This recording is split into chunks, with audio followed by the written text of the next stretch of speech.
ಲೋಕಾಯುಕ್ತ ಅಂದ್ರೆ ಭ್ರಷ್ಟರಿಗೆ ಸಿಂಹ ಸ್ವಪ್ನವಾಗಿತ್ತು. ಈ ಹೆಸರು ಕೇಳಿದ್ರೆ ಸಾಕು ಲಂಚಬಾಕ ಅಧಿಕಾರಿಗಳು ತರ ಅಂತ ನಡುಗ್ತಾ ಇದ್ರು. ಆದ್ರೆ ಈ ಶ್ರೇಷ್ಠ ಸಂಸ್ಥೆಯನ್ನ 2016ರಲ್ಲಿ ಹಲ್ಲು ಕಿತ್ತ ಹಾವಿನಂತೆ ಮಾಡಿ ಎಸಿಬಿಯನ್ನ ಹುಟ್ಟು ಹಾಕಿದ್ರು. 6 ವರ್ಷಗಳ ಬಳಿಕ ಎಸಿಬಿಗೆ ಹೈಕೋರ್ಟ್ ಎಳ್ಳು ನೀರು ಬಿಟ್ಟಿದೆ. ಮತ್ತೆ ಲೋಕಾಯುಕ್ತ ಸ್ಟ್ರಾಂಗ್ ಆಗುವಂತೆ ಮಾಡಿದೆ. ಎಸಿಬಿ ರದ್ದು, ಲೋಕಾಯುಕ್ತಕ್ಕೆ ಪವರ್. ರಾಜ್ಯ ಹೈಕೋರ್ಟ್ನಿಂದ ಮಹತ್ವದ ತೀರ್ಪು. 2016ರಲ್ಲಿ ಸಿದ್ದರಾಮಯ್ಯ ನೇತೃತ್ವದ ಕಾಂಗ್ರೆಸ್ ಸರ್ಕಾರ ಎಸಿಬಿಯನ್ನ ರಚಿಸಿ ಲೋಕಾಯುಕ್ತವನ್ನ ಮೂಲೆಗೆ ತಳ್ಳಿತ್ತು. ಈ ನಿರ್ಧಾರ ವಿಪಕ್ಷಗಳು ಸೇರಿದಂತೆ ಹಲವು ಮಂದಿಯ ಕಣ್ಣನ್ನ ಕೆಂಪಗಾಗಿಸಿತ್ತು. ಅದರಂತೆ ಎಸಿಬಿ ಸಿಂಧುತ್ವ ಪ್ರಶ್ನಿಸಿ ಚಿದಾನಂದ ಅರಸ್ ಎಂಬುವರು ಸಲ್ಲಿಸಿದ್ದ ಪಿಐಎಲ್ ವಿಚಾರಣೆ ನಡೆಸಿದಂತ ಹೈಕೋರ್ಟ್ ಎಸಿಬಿಯನ್ನ ಕಸದ ಬುಟ್ಟಿಗೆ ಹಾಕಿದೆ.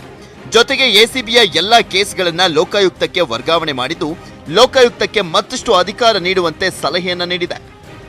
ಜೇನ್ ಸಾಕಣೆ ಮಾಡಿ ವರ್ಷಕ್ಕೆ 1 ಕೋಟಿ ಸಂಪಾದನೆ ಮಾಡ್ಬೇಕಾ? ವರ್ಷಕ್ಕೆ ಜೇನ್ ಸಾಕಣೆ ಮಾಡಿ 4 ಕೋಟಿ ಸಂಪಾದನೆ ಮಾಡೋರು ನಿಮ್ಗೆ ಹೇಳ್ಕೊಡ್ತಾರೆ. ಮತ್ತೆ ಆಗ್ತಾಡ ಫ್ರೀಡಮ್ ಆಪ್ ಅನ್ನ ಈಗಲೇ ಡೌನ್ಲೋಡ್ ಮಾಡಿ. ಇವತ್ತು ತೆರೆದ ಪೀಠದಲ್ಲಿ ಬಂದ ತೀರ್ಪಿನ ಪ್ರಕಾರ ಎಸಿಬಿ ಸಂಪೂರ್ಣ ರದ್ದಾಗುತ್ತದೆ. ಎಲ್ಲ ಆಫೀಸರ್ಸು ಇಲ್ಲಿ ಲೋಕಾಯುಕ್ತದ ಆಡಳಿತಾತ್ಮಕ ಮತ್ತು ಸೂಪರ್ವೈಸರಿ ಜುರಿಸ್ಟಿಕ್ಷನ್ನಲ್ಲಿ ಅವರ ಕೆಳಗಡೆ ಕೆಲಸ ಮಾಡಬೇಕು ಅಂತ ಎಸಿಬಿ ಅಧಿಕಾರಿಗಳು ಕೂಡ ಟ್ರಾನ್ಸ್ಫರ್ ಆಗಬೇಕು ಅಂತ ಇದೆ. ಟ್ರಾನ್ಸ್ಫರ್ ಆದ ಅದೇ ರೀತಿ ಕೇಸ್ಗಳು ಕೂಡ ಟ್ರಾನ್ಸ್ಫರ್ ಆಗಬೇಕು ಅಂತ ಇದೆ. ಇನ್ನು ಹೈಕೋರ್ಟ್ ತೀರ್ಪನ್ನ ಜಸ್ಟಿಸ್ ಸಂತೋಷ್ ಹೆಗಡೆ, ಲೋಕಾಯುಕ್ತ ಮಾಜಿ ಎಡಿಜಿಪಿ ರೂಪಕ್ ಕುಮಾರ್ ದತ್ತಾ ಸೇರಿ ಹಲವರು ಸ್ವಾಗತಿಸಿದ್ದಾರೆ. ಅಲ್ಲದೆ ಲೋಕಾಯುಕ್ತ ಸಂಸ್ಥೆಯನ್ನ ಮತ್ತಷ್ಟು ಸ್ಟ್ರಾಂಗ್ ಮಾಡುವಂತೆ ಸಲಹೆಯನ್ನ ನೀಡಿದ್ದಾರೆ. If the administration fails, the court will come to the rescue of people ಅಂತ ಇವತ್ತು ಹೈಕೋರ್ಟ್ನವರು ಇದನ್ನ ಮಾಡಿ ತೋರಿಸಿದ್ದಾರೆ. ಯಾರಿಂದ ಈ ಕೆಲಸ ಆಗಬೇಕಾಗಿತ್ತು ಅವರಿಂದ ಈ ಕೆಲಸ ಆಗಲಿಲ್ಲ. ಆ ಹಿನ್ನೆಲೆಯಲ್ಲಿ ಹೈಕೋರ್ಟ್ನವರು ಆದೇಶ ಕೊಟ್ಟಿದ್ದಾರೆ. I welcome this order of the honourable high court of Karnataka. ಬರೀ ಇನ್ವೆಸ್ಟಿಗೇಷನ್ ಇಲ್ಲ, ಇನ್ವೆಸ್ಟಿಗೇಷನ್ ಜೊತೆ ಪ್ರಾಸಿಕ್ಯೂಷನ್ ಇದೆ, ಜುಡಿಷಿಯರಿ ಇದೆ, ಕಾನೂನು ಇದೆ. ಎಲ್ಲರದಲ್ಲಿ ಸ್ವಲ್ಪ ಬದಲಾವಣೆ ಆಗಿ ಯಾರು ನಿಜವಾಗಿ ಯಾರು ಅರ್ಹರಿದ್ದಾರೆ ಶಿಕ್ಷೆದು ಅವರಿಗೆ ಶಿಕ್ಷೆ ಆಗ್ಬೇಕು ಅಂತ ಆ ತರದ್ದು ಒಂದು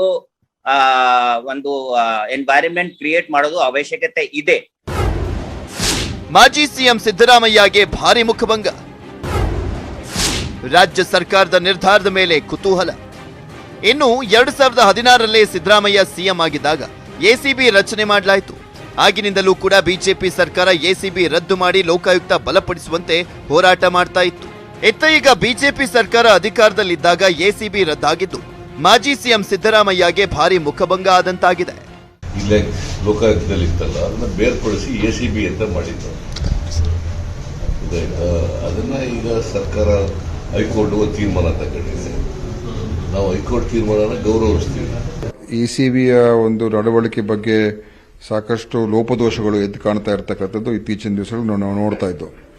ಬಹುಶಃ ಅದನ್ನು ಸರಿಯಾದ ರೀತಿಯಲ್ಲಿ ಆ ಒಂದು ಎಸಿಬಿ ನಡೆಸೋದಕ್ಕೆ ಅಥವಾ ನಡೆಸುವುದರಲ್ಲಿ ವಿಫಲ ಆಗಿರ್ತಕ್ಕಂಥದ್ದು ಕೂಡ ಕಾಣ್ತಾ ಇತ್ತು. ಬಹುಶಃ ಆ ಆಧಾರದ ಮೇಲೆ ಹಿಂದಿನ ಕೆಲವು ಜಡ್ಜ್ಗಳೆಲ್ಲ ಎಸಿಬಿಯ ಕಾರ್ಯವೈಖರಿ ಬಗ್ಗೆನೂ ಕೂಡ ಟೀಕೆ ಮಾಡಿದ್ರು.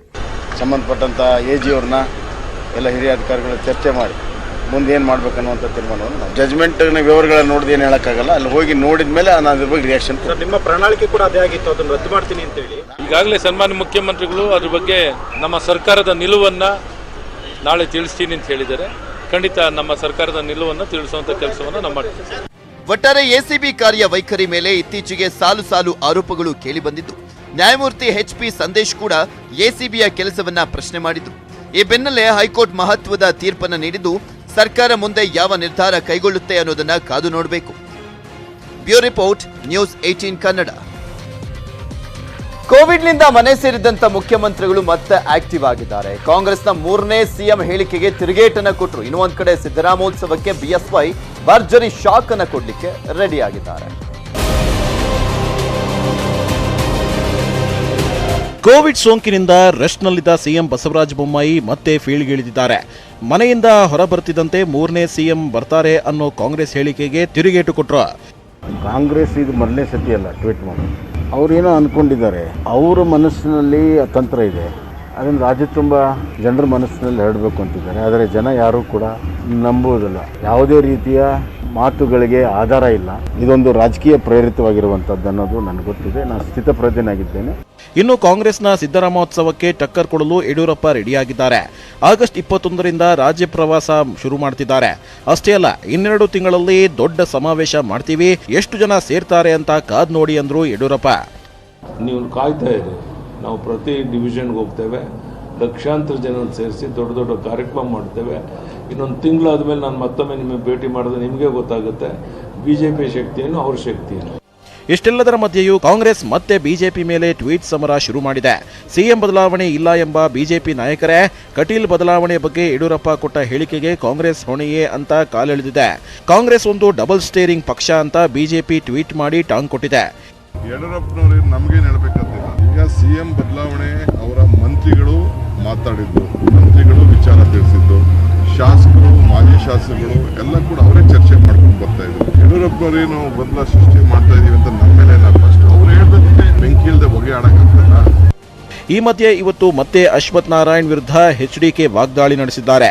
ಎಚ್ಡಿಕೆ ಯಡಿಯೂರಪ್ಪ ಕಾಲದಲ್ಲಿ ಸಾವಿರಾರು ಪ್ರಕರಣ ನಡೆದಿವೆ, ದಾಖಲೆ ಸಮೇತ ಜನತೆ ಮುಂದೆ ಇಟ್ಟಿದ್ದು ನಾನೇ, ನನ್ನ ಸುದ್ದಿಗೆ ಬಂದ್ರೆ ಯಾರನ್ನೂ ಸುಮ್ಮನೆ ಬಿಡಲ್ಲ, ದುಡ್ಡಿನ ಮದ ರಕ್ಷಣೆ ಮಾಡಲ್ಲ ಅಂತ ಟ್ವೀಟ್ ಹಾಕಿ ಕಾಲೆಳೆದ್ರ. ಕುಮಾರಸ್ವಾಮಿ ಇಟ್ಟಂಡ್ರನ್ ಯಾವತ್ತೂ ಆಗಲ್ಲ. ನಾನು ಸುಮ್ಮನೆ ತೋರಗಾಣಿಕೆಗೆ ಗಾಳಿಲಿ ಗುಂಡಾರ್ಸನಲ್ಲ. ನನ್ನ ಸುದ್ದಿಗೆ ಅದೇ ಥರನೇ ಬಂದರು ಯಡಿಯೂರಪ್ಪನವರನ್ನು. ಅಪ್ಪ ಮಕ್ಕಳನ್ನ ಮುಗಿಸೋದೇ ನನ್ನ ಕೆಲಸ ಅಂದರು. ಕೊನೆಗೆ ಎಲ್ಲಿಗೆ ಬಂತು ಪರಿಸ್ಥಿತಿ? ಇವ್ರಿಗೂ ಹೇಳ್ತೇನೆ, ದುಡ್ಡಿನ ಮದ ಇದೆಯಲ್ಲ, ಈ ಮದದಲ್ಲಿ ಏನು ಮಾತಾಡ್ತಾ ಇದ್ದಾರೆ, ಇದು ದುಡ್ಡು ಪ್ರತಿನಿತ್ಯ ಇವರ ರಕ್ಷಣೆ ಮಾಡಲ್ಲ. ಈ ಮದ ಇದೆಯಲ್ಲ, ಈ ಮದ ಇಳಿಸ್ತಕ್ಕಂಥದ್ದು ಹೆಂಗೋ ಅನ್ನೋದು ಕುಮಾರಸ್ವಾಮಿ ಗೊತ್ತಿದೆ. Bureau report, news 18 Kannada. Praveen Nettaru ಹತ್ಯೆಕೋರರು ಕೊನೆಗೂ ಸಿಕ್ಕಿಬಿದ್ದಿದ್ದಾರೆ. ಬಂಧಿತ ಆರೋಪಿಗಳು ತನಿಖೆಯಲ್ಲಿ ಹೇಳಿದ್ದೇನು, ಎಡಿಜಿಪಿ ಏನಂದ್ರು, ಎಲ್ಲದರ ಕಂಪ್ಲೀಟ್ ರಿಪೋರ್ಟ್ ನಿಮ್ಮ ಮುಂದೆ. ರಾಜ್ಯದಲ್ಲಿ ಸಂಚಲನ ಮೂಡಿಸಿದ್ದ ಬಿಜೆಪಿ ಯುವ ಮುಖಂಡ ಪ್ರವೀಣ್ ನೆಟ್ಟಾರು ಹತ್ಯೆ ಮಾಡಿದ್ದ 3 ಆರೋಪಿಗಳನ್ನ ಪೊಲೀಸರು ಅರೆಸ್ಟ್ ಮಾಡಿದ್ದಾರೆ. ಇವರೇ ಹತ್ಯೆ ಮಾಡಿದ್ದು ಅಂತ ಎಡಿಜಿಪಿ ಅಲೋಕ್ ಕುಮಾರ್ ಅವರೇ ಹೇಳಿಕೆ ಕೊಟ್ಟರು. ಕಲ್ಪಾಡಿ ಚೆಕ್ ಪೋಸ್ಟ್ ಹತ್ರ ಅವರಿಗೆ ದಸ್ತಗಿರಿ ಅವರು ಮಾಡಿದ್ದಾರೆ. ಅವ್ರಿಗೆ ಈಗ ನಾವು ದಸ್ತಗಿರಿ ಮಾಡಿ ನಮ್ಮ ವಶಕ್ಕೆ ನಾವು ತಗೊಂಡಿದ್ದೀವಿ. ಈ ಸಸ್ಪೆಕ್ಟೆಡ್ ಲಿಂಕ್ ಏನಿದೆ ಅದು PFI ಮತ್ತು SDPI ಸಂಸ್ಥೆ ಜೊತೆಗೆ ಅವರದ್ದು ಇದೆ. ನಮಗೆ ಕೆಲವು ಅದರ ಬಗ್ಗೆ ಈಗ ಸಾಕ್ಷಿ ಇದೆ, ಆದರೆ ನಾವು ಅದರ ಬೇಸಿಸ್ ಮೇಲೆ ಈಗಲೇ ನಾವು ಅದು ಹೇಳೋದು ಸರಿಯಾಗಲ್ಲ. ಮಸೂದ್ ಹತ್ಯೆಗೆ ಪ್ರತಿಯಾಗಿ ಪ್ರವೀಣ್ ಹತ್ಯೆ ಮಾಡಿದ್ದು ಮೇಲ್ನೋಟಕ್ಕೆ ತನಿಖೆಯಲ್ಲಿ ಗೊತ್ತಾಗಿದೆ. 1 ವಾರದಿಂದ ತಯಾರಿ ನಡೆಸಿದ್ದ ಆರೋಪಿಗಳು ಜುಲೈ 21ಕ್ಕೆ ಹತ್ಯೆಗೆ ಸ್ಕೆಚ್ ಹಾಕಿದ್ರು. ಆದರೆ ಅವತ್ತು ಪತ್ನಿ ಇದ್ರು ಅಂತ ಸುಮ್ಮನಾಗಿದ್ರಂತೆ. ಕೊನೆಗೂ ಹತ್ಯೆ ಮಾಡಿ 15 ದಿನದಲ್ಲಿ 7 ಜಾಗ ಬದಲಿಸಿದ್ರಂತೆ. ಈಗ ಜಸ್ಟ್ ಇನಿಷಿಯಲ್ ಕ್ವೆಶ್ಚನಿಂಗ್ ಈಗ ಆಗಿದೆ. ಆ ಕ್ವೆಶ್ಚನಿಂಗ್ ನಂತರ ಈಗ ನಾವು ಅವ್ರಿಗೆ ಕೋರ್ಟ್ ಸಮಕ್ಷ ಹಾಜರುಪಡಿಸಿ ನಾವು ಪೊಲೀಸ್ ಕಸ್ಟಡಿಗೆ ನಾವು ತಗೊಳ್ತೀವಿ.